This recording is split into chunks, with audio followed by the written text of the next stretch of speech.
wanted to go over instructions on how to access interactive graphs and videos in McConnell Economics for Connect. So to do it, you go to your Connect course, and then you go to Add Assignment, and then click on Question Bank.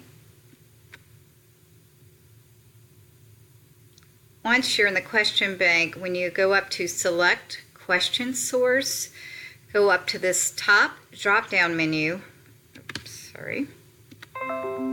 Go to this drop-down menu at the very top and hit that drop-down menu, and you'll see interactive graphs right here. There's also Connect the Dots videos, there's math prep, there's Connect orientation videos, which I highly recommend you provide for the students before they start any other assignments, but we'll go to interactive graphs right now. Click that. And when you click that, you have all these different ones that you can choose from. So CPI and inflation, economic data, etc., etc. So you pick what you want. Like I'll pick supply and demand here. And then you'll see there's 11 different possibilities here. So we go ahead and to see an example I'll click on the supply and demand one.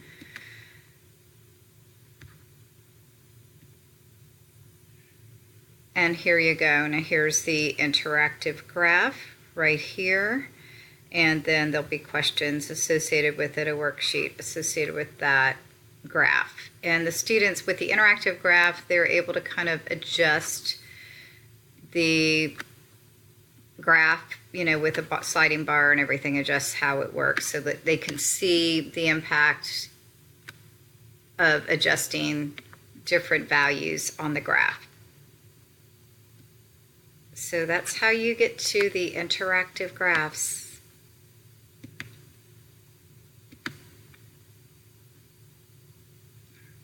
Let me know if there's anything else you need.